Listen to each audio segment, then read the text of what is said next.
Yeah, ma'am, right now 60 attendees are there, and Okay. they involve people from first year to fifth year. Like it's a Okay. mixture. Yeah. So there's no particular target that we're looking at. Okay. No, Sure. yeah. Okay, Okay. thank you.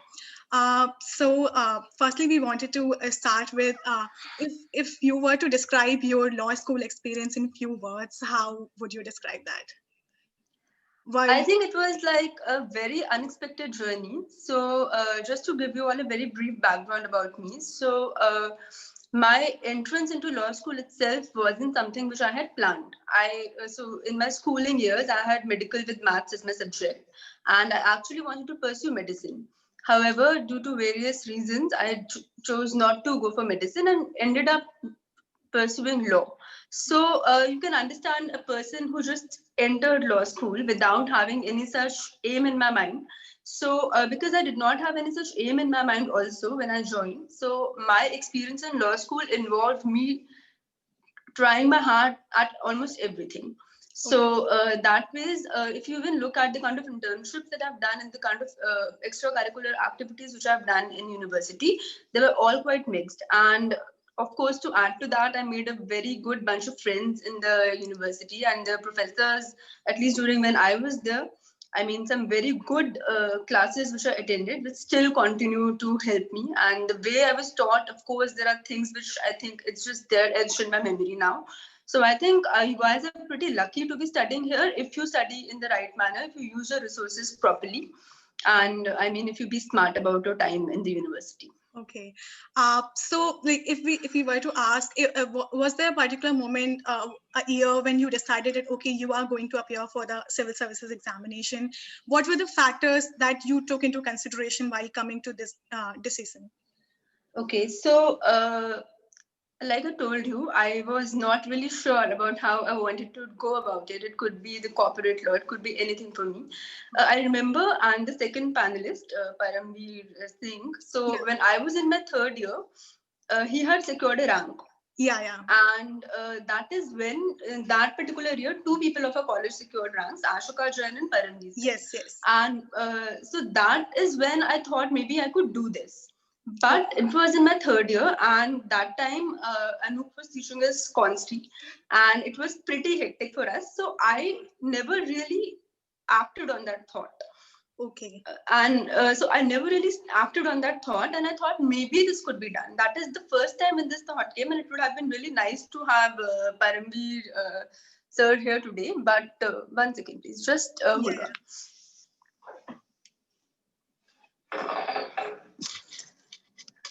Yeah. So that is when the idea first came to me. However, I did not act on it. Eventually, I mean, I don't know if you guys, you must have seen or read probably, but I was placed. I got placed in Yes. Cyril Amashwant Mangaldas, Shardul, and Nutra Nutra, and I was set to join. So my first semester of fifth year was like spent just frolicking and having a good time. But it was in the second semester of the fifth year, that is the 10th semester, when I actually decided Okay. that I would like to pursue and prepare for the civil services examination. So my final semester of college was spent pretty much locked up in my hostel room or the library's first floor. And I used to study there. That is when I actually started working on that particular thing. Okay. So, like, how did you suddenly change your path from corporate jobs to, deciding that, okay, I am going to sit for the civil services? Like, how come this change came in second semester? So, like I mentioned, that is why at the very outset I mentioned I was not having a plan when I entered law school, and generally I was open to options and ideas. So, I believe that particular shift was not very difficult, because even when I got placed for my corporate job, I had this thing in my mind that I would not be continuing this for long. Okay. At max, it was to just gain an experience. So, and I was also looking at the idea of judiciary, Okay. that if probably after doing my corporate job for a year or and a half, I would probably go for judiciary.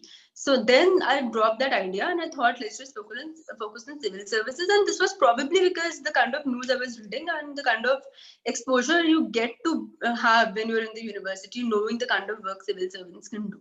That. Okay. So you participated in like most of the extracurricular activities, as I can sense from it, and you started preparing in the last semester of your college.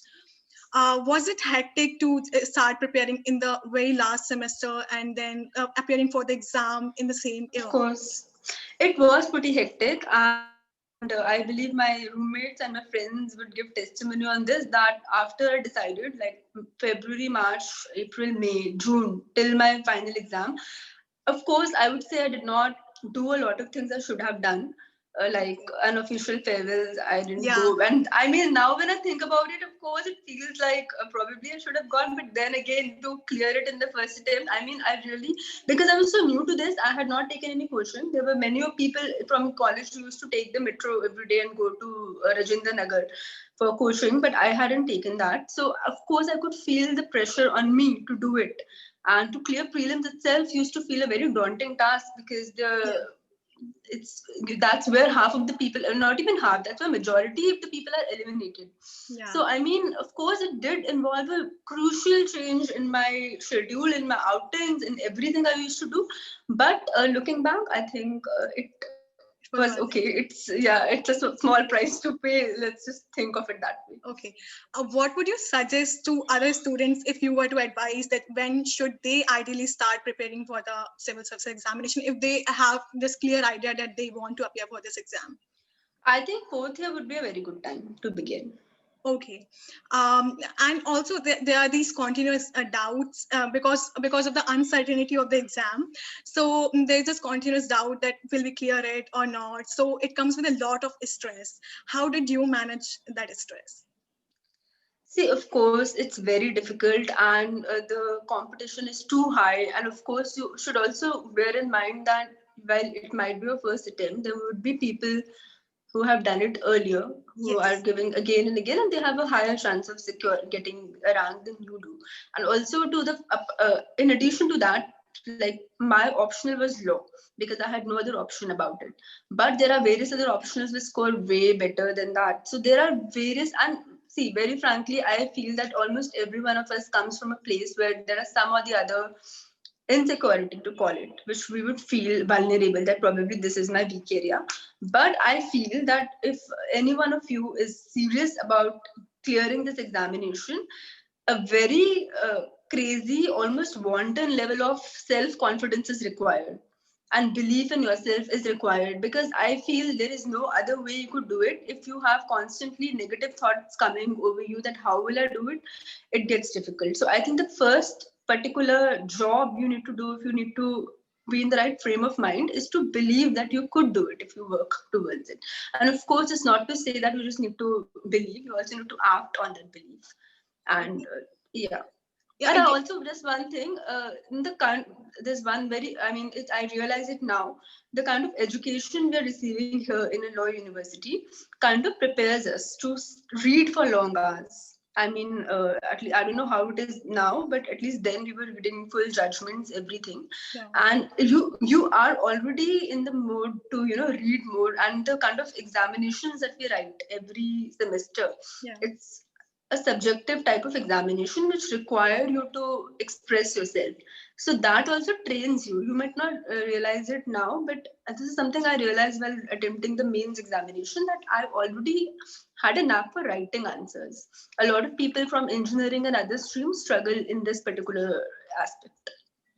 Okay, so when you finally started preparing for the exams, what did you first do? How did you make your structure? Did you take guidance from your senior, and from where did you started preparing for it, if you could? So when I began, I spoke to again a couple of seniors. Paramveer Singh was one of them, and I spoke to Ashoka Jain. And I also referred to this website, Insights on India. Okay. So there is this one website. What I did, I remember, was I went through all the toppers write what they have done. Essentially, they give some sort of a whole journey in brief in writing. So I went through all of that, and I read the particular briefs given by toppers who had actually scored high marks in general studies paper. Okay. So all those 4 papers, I went for that because I realized that I can't just bank on my optional, which is law, because law doesn't really score very well. I mean, if you compare it with other optional subjects. Okay. So I read about all these people, I watched some videos, and then you can boil it down that, okay, this is the basic sources. And eventually this is what you need to do. So that is how I started. And yeah. And one other thing is that I think I kept my preparation pretty much to myself.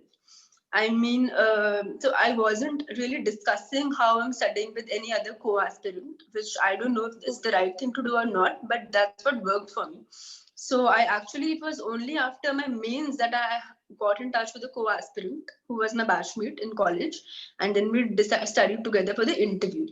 But before that, I was just doing it on my own because I think I kind of like that comfort it offers you. Okay. Yeah. So coming to the choice of the optional, you took law, and we understand there is this perception that law is not very scoring. How do you think that the college classes and the type of lectures that we are given in the college is important for writing CSE? Because we think that in our college it's quite academic and it helps in writing papers and all these things, but CSE does not require that level of preparation, and it's quite different. What would you say on that? See, so I have to say, if there was any way I could do it in my first attempt, and like I mentioned, I actually started preparing for my optional after prelims. It was possible only because of the kind of studies I had done in college, to be frank. I mean, so that is my advice. That's why, as if there are first year, second years also present in this talk. Yes. See, one thing you need to ensure is, I mean, no matter how bad the professor is teaching, no matter how bad you find the subject to be, I mean, that shouldn't be a consideration. The point is that the subject remains the same.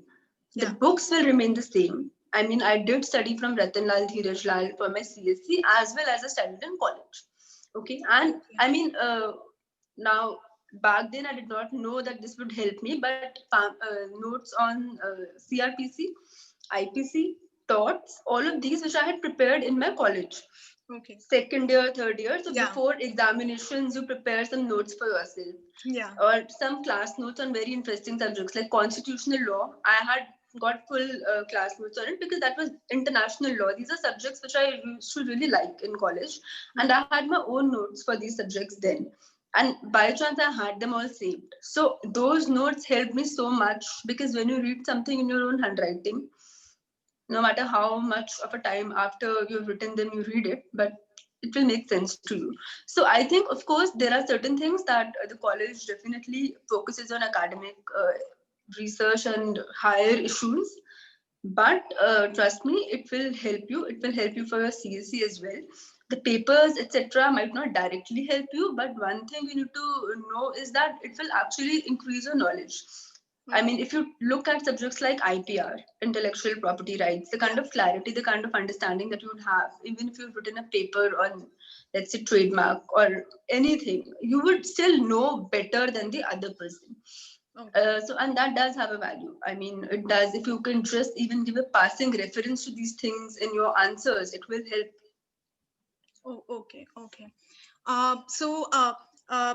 If there are questions like how should we decide that what all materials should be refer in terms of even in college, because we have law subjects, and how should we decide on what books should we refer, and how should we make notes with respect to those subjects? So just go to the syllabus of the UPSC examination, go to the notification, you will find all the subjects clearly written. So you can focus on the subjects. For those of you who are very clear that they want to do this examination, you can just go to the syllabus, see the subjects, focus on them, and have at least ensure that your bare arcs are clearly marked. So that when you, after graduating and while writing this paper, when you open your IPC, at least section 300 and its exceptions should not be like, what is this? You should be clear about that, and you should have material ready with you. Okay. And that should only, I mean, that's your choice. If you like Bangia more for Tots or Ratnalal and Dheeraj Lal, that's your call. And that's why you have these 5 years to figure that out. Yeah, okay. Also, I would like to tell the attendees that they can send their questions in the question box, and we'll take it up simultaneously. Okay. Okay. Yeah, yeah.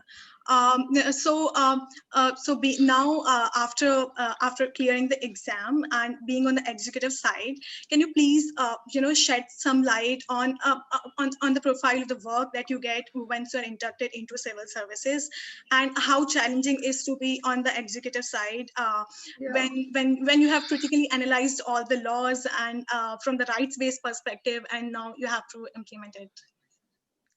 Of course, that's an interesting question. So see, what was the first part of it about? Shed some light on the work profile that you get while you Work profile, yeah, of course. Yeah. So currently I'm posted as SGM, Subdivisional Magistrate Yeah. in Delhi itself. So my subdivision is in Northwest Delhi. It's a subdivision called Kanjhabla, which is predominantly rural. It is, in fact, it's more like Haryana than Delhi. And Delhi. so it's a very different, everything's very different there. The work profile is varied. I mean, it's nothing set. So there are certain things which you will do. Like for instance, I am the registrar of societies also. I am the SGM of District Disaster Management Authority (DDMA) also. So these are some fixed roles which I am holding. Then, in my capacity as the SGM of my own subdivision, there are certain other fixed roles. Like I am the revenue assistant under the Delhi Land Reforms Act. So I get to hold my own court where a lot of land issues are decided, and that court is also, I mean. Proper advocates appear before you, and there's everything you can, I mean, it's like a proper court, a miniature version of what we usually have seen in trial courts and all. So that is one. In addition to this, a lot of work is very different. So like I'll tell you, when the whole migrant crisis happened in Delhi, Yes, we were actually on the field, on the forefront. We were actually out there, I mean, ensuring food, cooked meals, ration supply, everything is given. I mean, when the Shramik special trains were actually started to board the people in the trains, send them, all of that management. So the most important part about the work profile is that you start in a managerial position. When you start your first posting, you will have many people working under you. You will be their boss, as opposed to you joining somewhere and you reporting to someone. So that's the biggest difference which I felt here. And because of that, and see, it's a responsibility. It's not just a job, it's a responsibility, because you're really responsible for so many things. Yes. Now, for that, the state has equipped you. They have given you enough officers, resources to work for you. And you are working for another person. So there is a lot of accountability, not to your boss, but to the people as well, because your office is a public office. People are coming all the time with all sort of issues. The issues can be cases of land grabbing, issues with the police. So you can summon the SHO to come sort things out. And basically it's a lot of, I mean, I really can't put it, but the fact is, I mean, it's the kind of difference you can make. It may not be huge, and like also it's very important to be practical if you are in the service. This is what I feel. If you have really grandiose views about, I'm going to change this, change that, that doesn't happen. The point is, somehow you will be given some opportunity. If you use it well, you will be able to make a nice difference. So that is something which is pretty good.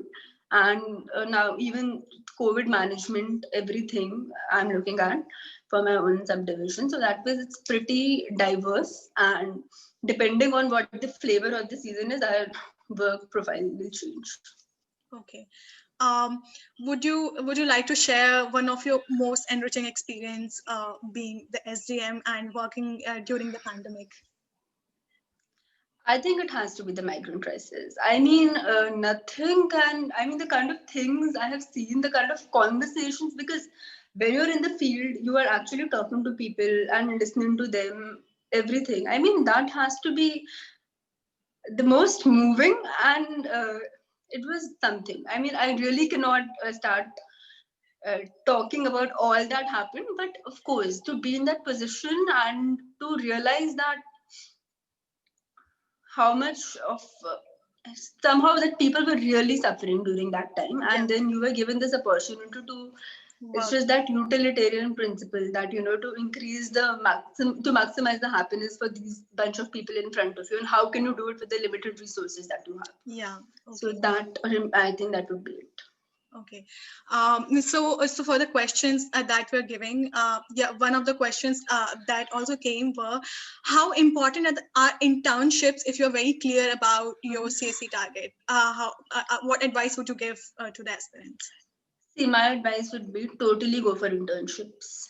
I Okay. mean, so about my internships, I've interned random places. I interned at because I had no clear कि मुझे corporate job ही करना है या Yeah. मुझे litigation ही करना है. So I started with what, the Supreme Court library internship, which first years were Okay. supposed to Yeah. do. Yeah. Yeah. I mean, it was a waste of time, but the point is that's the only time when I actually got to be in the Supreme Court without, running after some advocate there. So Yeah. that, I think it's good to experience the Supreme Court, especially as a first year student of law, when you just go there and you see the whole, this is the Yeah. apex court of our country. So that it's good for the field, essentially.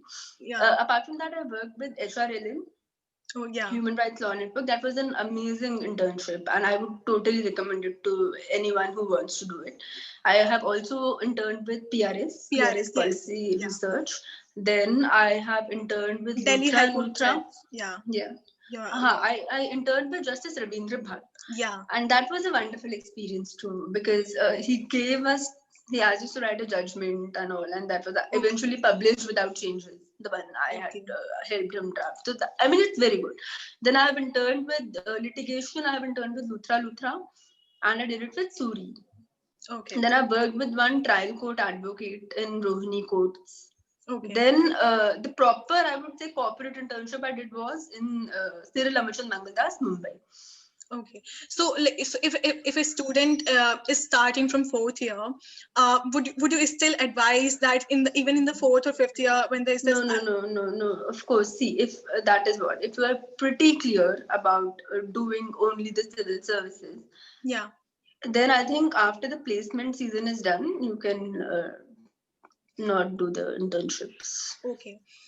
Also, there are these questions. Did you take any coaching, and how would you advise? Like, there's this common perception that coaching is important, provides you the material and all these things. So, did you take any coaching, and what would you advise for See, that? I did not take any coaching, primarily for the reason because I am not a person who can sit in that classroom and make notes while somebody is dictating them. It was, I mean, even in college, it was very hard for me to make notes except for the subjects I really used to like. And did not see the point of me sitting in a classroom with many other people. And if, for instance, so I'll just tell you why you should take coaching or why you should not take coaching. Yeah. You can just decide based on what I'm Yeah. going to tell you. For instance, I was pretty much interested in history since my childhood. So Okay. I used to like reading history. Okay. Similarly, there are certain subjects which I used to really like. And there are certain subjects which I really dislike. For instance, economics was one subject I was not dislike. It's a great subject. If you read it properly, you would know. But my exposure being a medical with math student in school, it was none with this particular subject. So I did not see the point of reading every subject at the same pace when I'm better in some and I need help in some others. And I thought it would be a waste of my time. And also, I did not have the time. I mean, I started pretty late. Yeah. So for those reasons, I did not join any coaching. However, you should totally take coaching if you are not comfortable with doing self-study. If you are better, if somebody is teaching you, if somebody else is making a schedule for you and you're following that, if you are that sort of a person, then you should definitely go for coaching. It will help you a lot. But I did not take any classroom coaching, but I took innumerable test series. Okay. And that is the way to go about it. Take as many tests as you can, write as many prelims papers, mains papers as you can. Because the test, when you are sitting there, nobody will care about kitni tumhe books padhi hai or how much do you know, how much in detail do you know about the World War II. Nobody gives a damn about that. The only thing that will matter is how well are you able to answer the question in that limited time provided to you. Okay. And that will come only through practice. And for that reason, I took many test series and I practiced a lot of test writing, which did help me, because then when you are sitting in the examination hall, no matter what physical state or mental state you are in, you are so accustomed to doing it that it's easy for you to do it. Yeah. Also, since it's a year-long process and we make schedules and give test series, how did you ensure that you are on the right path, and how did you ensure the time management required throughout the year? How did you keep a check on it? I mean, I had the syllabus in front of me and I knew my time is like next to zero. So that itself was a huge check for me. So I think somebody who has actually spread out their preparation for prelims a year before prelims would be able to answer this better. For me, it was more like I need to finish the prelim syllabus somehow before prelims. Okay. So I was doing everything I could. And I mean, frankly, I don't even recommend it because it's not a good place to be in the kind of immense pressure I put myself in. But I mean, yeah. Okay, so you firstly prepared for prelims and then you started with your mains and optional preparation. Yes. So the syllabus is more or less the same. It's just that the mains paper has certain topics which are clearly excluded from prelims. For instance, world history and a few other topics. But more or less, when you study for prelims, you will be reading everything in detail. So side by side, or also preferences and mails would require less memorizing facts and more concept clarity and everything. We read at the time of prelims also with that mindset, so it will be covered side by side. Okay. Sorry for the disturbance. Can I just pause the recording? I think there's some instability in my internet. I will connect, just reconnect it in a minute. Oh, just. I'm so sorry for the disturbance. Just a minute. Oh, yeah. Okay. So one of the questions that are coming in are like how to focus on the current affairs. How did you focus on the current affairs section? See, I had a habit of reading newspapers. Okay. So I used to anyway read newspapers, and I had subscribed to that newspaper also, the service which you have in the hostel. Yeah. So that way I used to feel updated. But that I don't think that's the way to go about preparing current affairs for this examination. Yeah. Just read from Vision. IAS has this monthly magazine that's Yes. very useful, so you can read from that. Okay. Will you recommend reading newspaper throughout the 5 years? Like if we are really looking at the CSE preparation and starting with the monthly magazine, just like in the 4th or 5th year? Absolutely. Okay. Yeah. And another question is coming, like, because since you decided in the last semester, but how would you recommend balancing between managing college studies with CSE preparation? See, again, there are certain subjects in the university which will be a part of the CSC syllabus also. So you could just focus on them. And I mean, as far as college studies go, apart from the projects which we have to write and the examinations, the midterms and the final examinations, I don't think we have to put in any special effort for studies in the university. So you just have to work around those two examinations. Ensure you stay attentive in the classes. Don't sleep all the time. Although there are some subjects for which you just can't help falling asleep in. I also did. But the point is that you just be smart about it. Focus where it's needed. Don't focus too much where it's not needed. Yeah. There's also this perception, and you also said that law optional is quite not so scoring as other optionals, and there are also not so many test series for the same. So for law students, would you recommend any other optional, or how to go about choosing the optional? See, okay, when I say law is not scoring enough, I speak in a very comparative manner. I don't, this is not an absolute statement. Law will score. I mean, but the only thing is, if I look at the trend, at least in the year I wrote the examination in 2017, I mean, in the top 10 ranks, I was the person with the lowest score in optional. And it's something to put things in perspective. Yeah. My marks in GS were the second highest that particular year. Okay, I had scored about 496 marks in GS, which was the second highest score in the entire rank list, and my rank was 9. I had scored 287 in optional out of 500, 287. Yeah. The rank just above me, rank 8, had scored very low in GS but had scored 364 marks in maths optional. Okay. 364 and 287. What's the difference? It's a Yeah. difference of almost about 80 marks. Yes. So that is what I mean to say. But then again, maths optional is extremely demanding. I mean, I know people with maths optional, they are only doing maths. They can't devote sufficient time to GS. Yeah. Similarly, there are other optional subjects like anthropology has been really working in the last few years. Okay. But I mean, you shouldn't take an optional just because it's working. When I say it's working, it's because in the top 10 of my batch, 5 people had anthro optional. Okay. And a lot of people came in the IAS only because they had anthro optional, so they had very high marks that bumped their rank ups. But I mean, this shouldn't be an objective criteria for you to decide which option you want to take.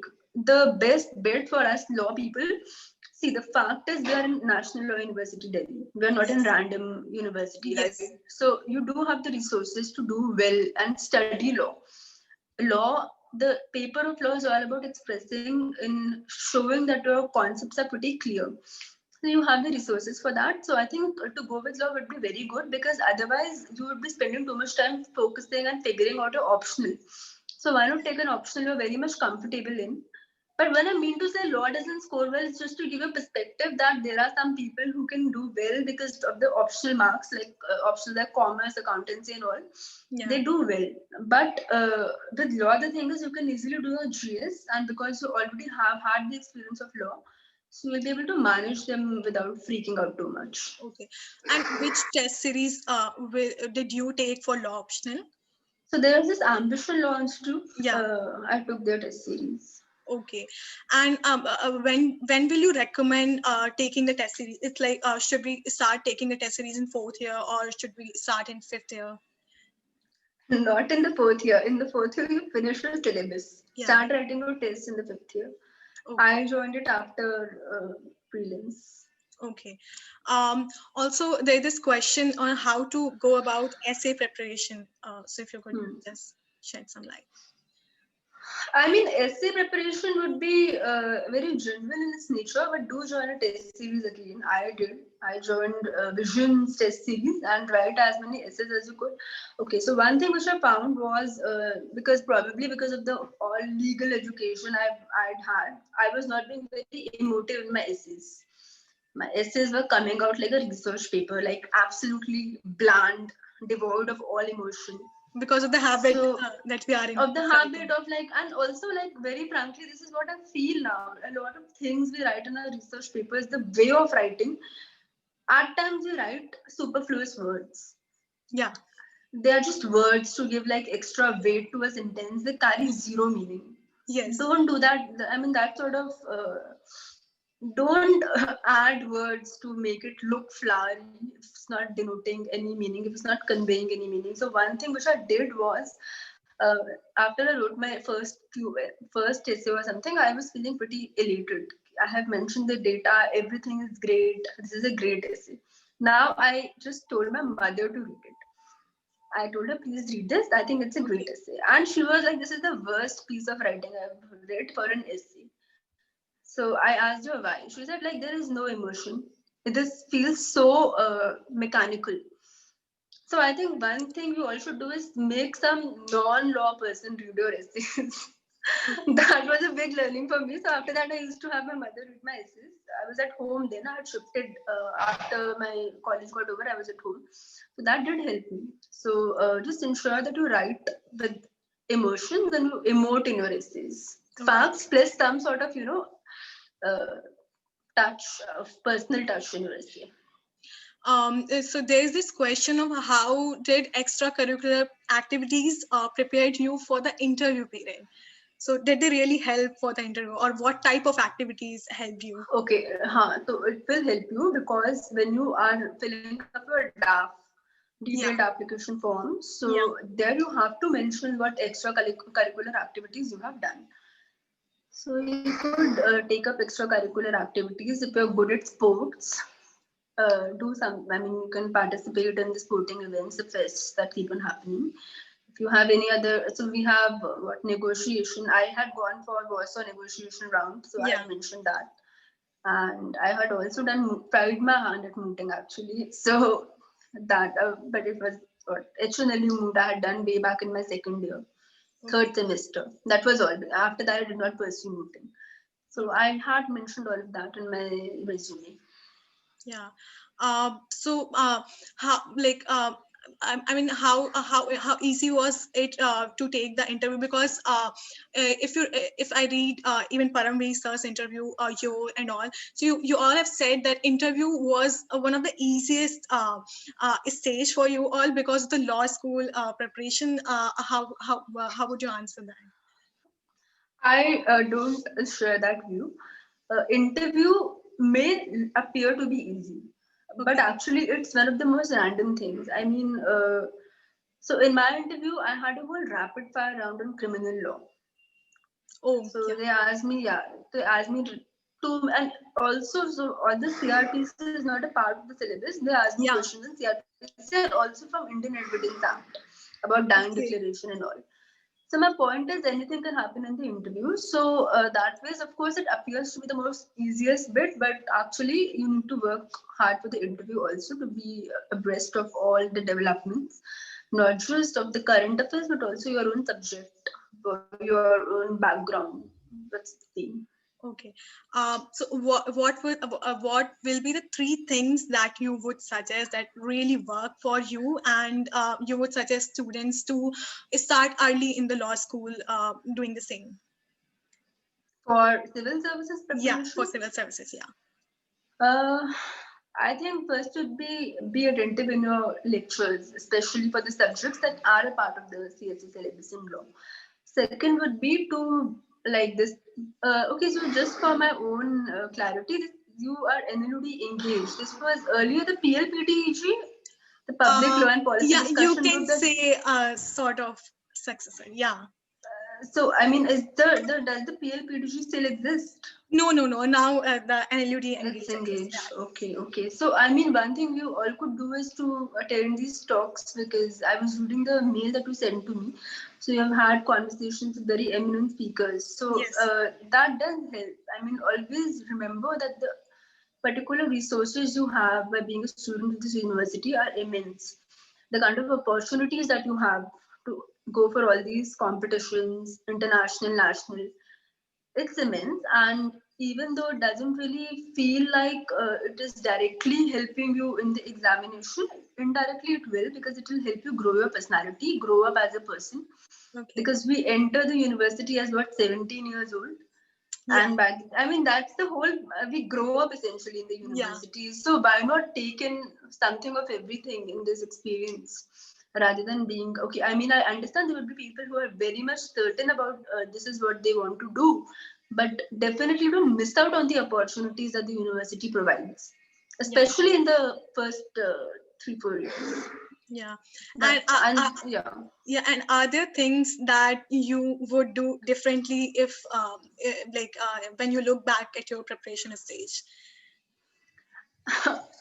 Probably I would say I would have attended that informal farewell party.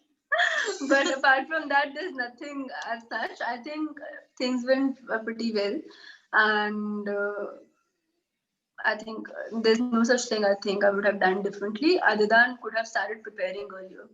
Yeah. Also, there's this confusion that should we go to coaching centers to give test series, or should we take online mocks while sitting in our homes? How does it make a difference while preparing? It does. So, I mean, I gave most of my tests at home.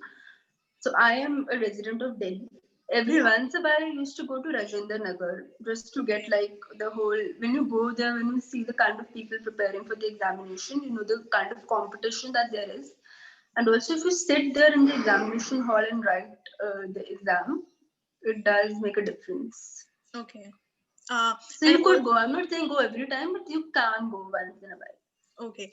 And also you said that you scored quite well in GS compared to the law optional. So how did you manage your GS papers, and like did you do anything special? What Test was it? series. It was the test series which worked, because the information, of course, you need to read, study everything, but that information will not help if you're not able to complete the paper in time, if you're not able to fully write down things on time in the paper. So I think it has to be test series along with a general knowledge, which I think I had because of my constant interest in newspapers and general interest in all these subjects from my school time. So that did Okay. help. Yeah.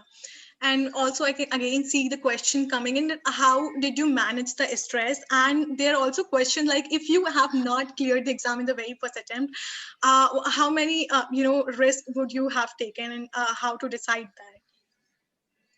So, see, the plan actually, like, probably I would have given one more attempt, and if that didn't work out, I would have gone to do something else.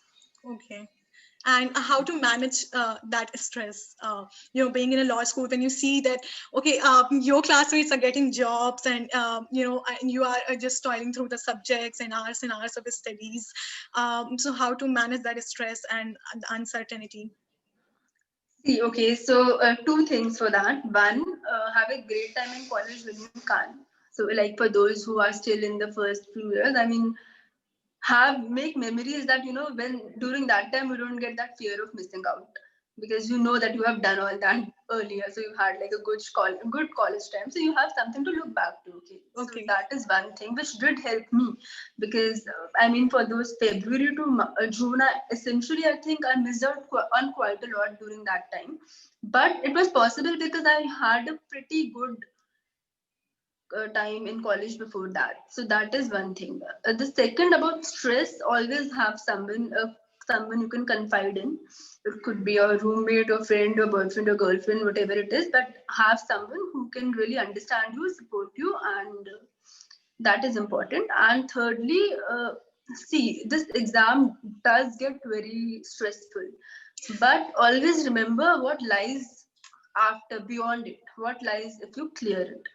Yeah. And when I say that, also this is why internships are very important, because you need to have something to show to, right? So see, the chances of clearing this examination are actually low. So Yeah. you should always have some sort of a backup option as well. If your internships are fine, if you have, let's say, performed well at a particular internship, or if you have networked properly during your internship time, probably it will help you have a plan B also. So Okay. I think, yeah. You also said that you were looking at judiciary too. So can a person preparing for judiciary exam also target UPSC, and how to go about it? What would be the differences, if you can? I very frankly can't, because it was mostly procedural law in the Yes, judiciary yes. examination which was asked, but I really did not go deep into it, or so I don't think I'm the right person to answer this question. Okay, okay. Um, Wait.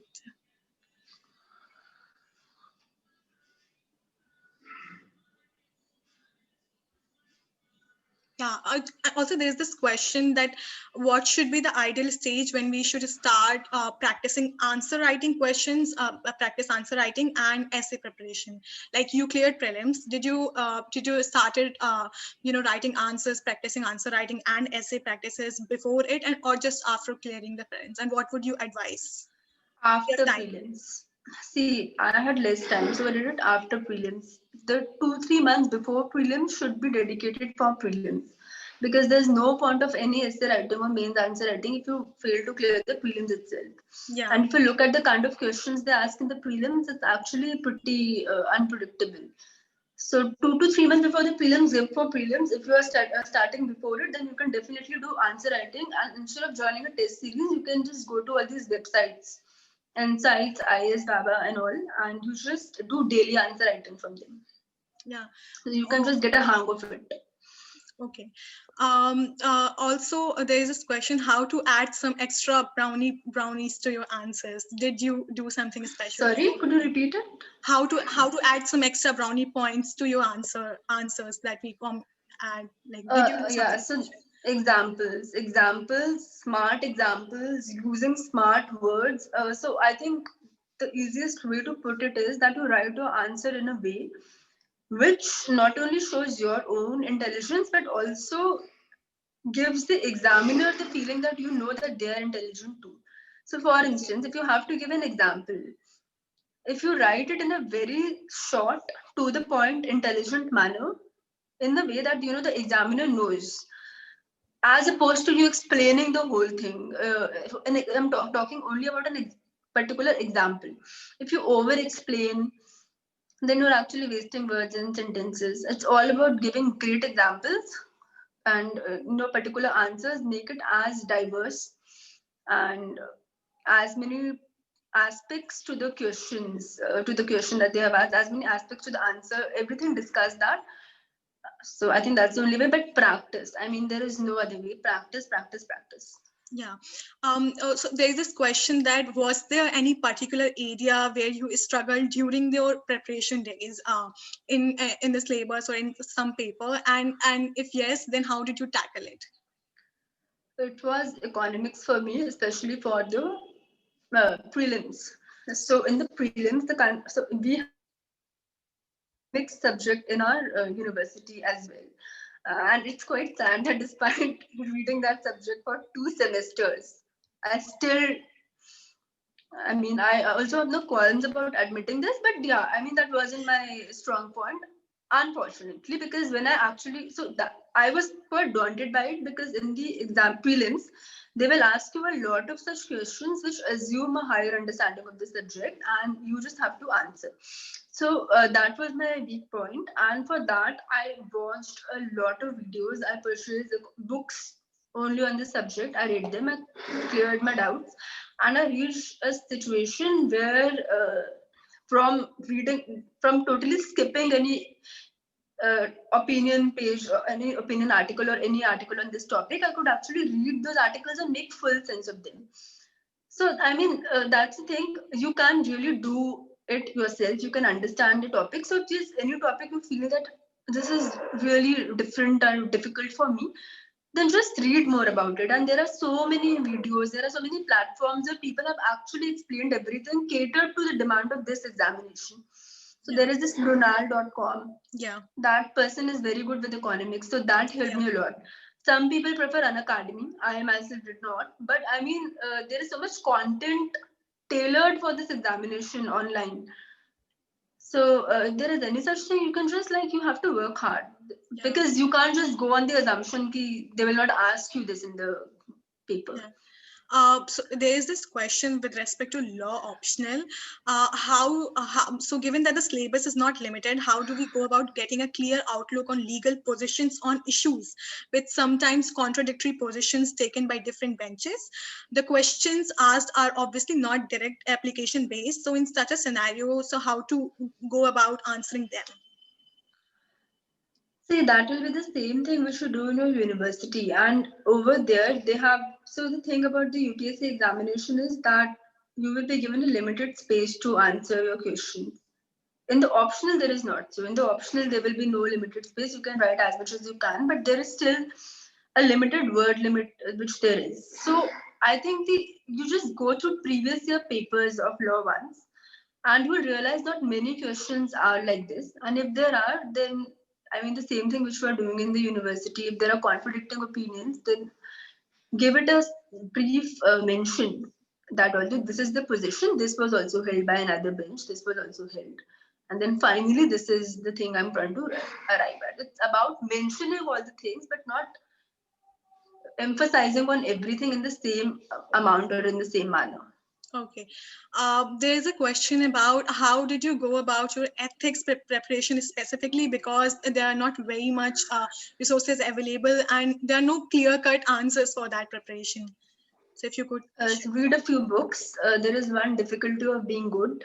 Yeah, you read that have book. recommended, yeah. Because I think the way it describes certain concepts, it really goes in your mind and stays there. Apart from that, there are some other books written by people. I don't remember the books. Like you could find them on my blog. I'll share a link Okay. with you. For you could Yeah. share it with those who are Yes, interested. yes. but the book list is available online. So I think there's one book by Subba Rao, I think, and then there is one material available in the ORN market. I think it's Vajiram's material.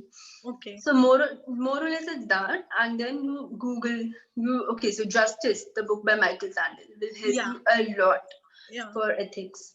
And I feel we are kind of again in a comfortable position when it comes to ethics. Okay. Because of the whole education we have received on jurisprudence, all these theories, they are not alien to us. If somebody tells you Rawls, Kant, and all of that, Bentham, you wouldn't feel lost there because you've read about it. Okay. So also there is this question on what was more difficult with respect to prelims preparation or the mains preparation, and how did you generally go about the mains and the prelims? Like, how did you go about it?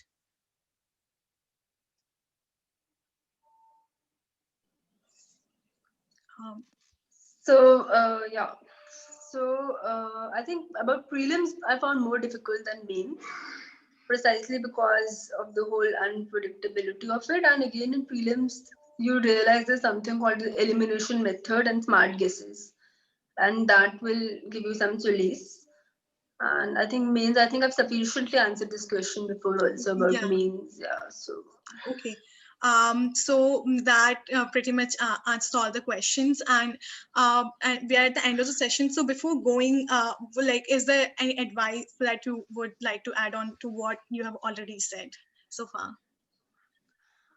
I think just remember that if you are really interested in being a part of this civil service, and also there are so many services that you get through this examination. It's not just limited to the IAS or the IPS. Yes. And the kind of exposure that you will get once you're in the job and the kind of things you could do, they are really different and they're quite unique. It's a quite unique of a job profile. So keep that in your mind and just work hard, because there is really no shortcut to this examination. And luck factor also might be 10%, not more than that. So don't rely or don't get disheartened that probably this person was lucky or something. Hard work is important.